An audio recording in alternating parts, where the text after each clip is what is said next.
మనలో ఎంతమంది మన వర్క్ డెడ్‌లైన్స్ మీట్ అవ్వడానికి మన పర్సనల్ లైఫ్‌ని సాక్రిఫైస్ చేస్తాం? Like sleep, eating on time, spending time with family. మళ్ళీ నెక్స్ట్ రోజు అలారం మోగినప్పుడు బాడీ టయర్డ్‌గా ఉంటుంది. కానీ మనసు మాత్రం లేవాలి, చేయాలి అని మైండ్‌లో రన్ అవుతూనే ఉంటుంది.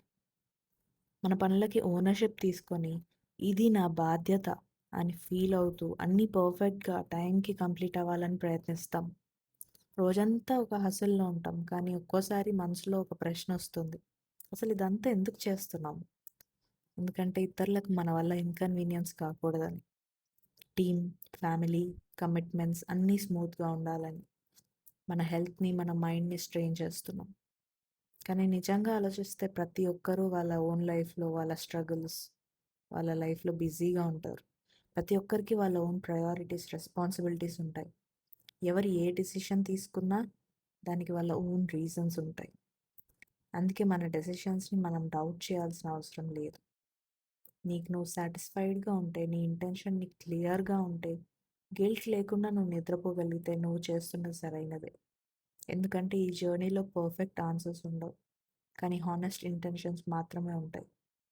అలాగే జీవితం అంటే కేవలం వర్క్, డెడ్‌లైన్స్ మాత్రమే కాదు కదా! బాధ్యతలంటే కేవలం టాస్క్స్ కంప్లీట్ చేయడమే కాదు కదా! మనల్ని మనం చూసుకోవడం కూడా ఒక బాధ్యతే. సరైన టైంకి తినడం, మన బాడీకి అవసరమైన రెస్ట్ ఇవ్వడం, కొంచెం స్లో అవ్వడం. ఇవి చిన్న విషయాల్లా అనిపిస్తాయి. కానీ ఇవే మనల్ని సస్టైన్ చేస్తాయి.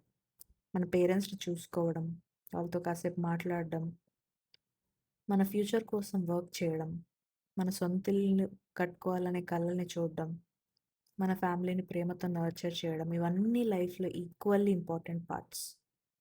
కాబట్టి బ్యాలెన్స్ అంటే ప్రతిరోజు పర్ఫెక్ట్‌గా మేనేజ్ చేయడం కాదు.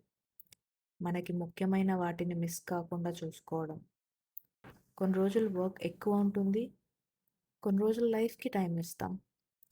అది ఓకే. ఇది ఓకే. ఎందుకంటే చివరికి మన అచీవ్‌మెంట్స్ కన్నా మన హెల్త్, మన పీస్, మన రిలేషన్‌షిప్స్ ఎక్కువ మ్యాటర్ అవుతాయి. సో, నీ రెస్పాన్సిబిలిటీస్‌ని నువ్వు ఫిల్ చెయ్యి. కానీ అదే సమయంలో నీకు నువ్వు కేర్ ఇవ్వడం కూడా మర్చిపోవద్దు. ఎందుకంటే నువ్వు బాగుంటేనే నీ వరల్డ్ కూడా బాగుంటుంది. మన వాళ్ళని కూడా మంచిగా చూసుకోగలం.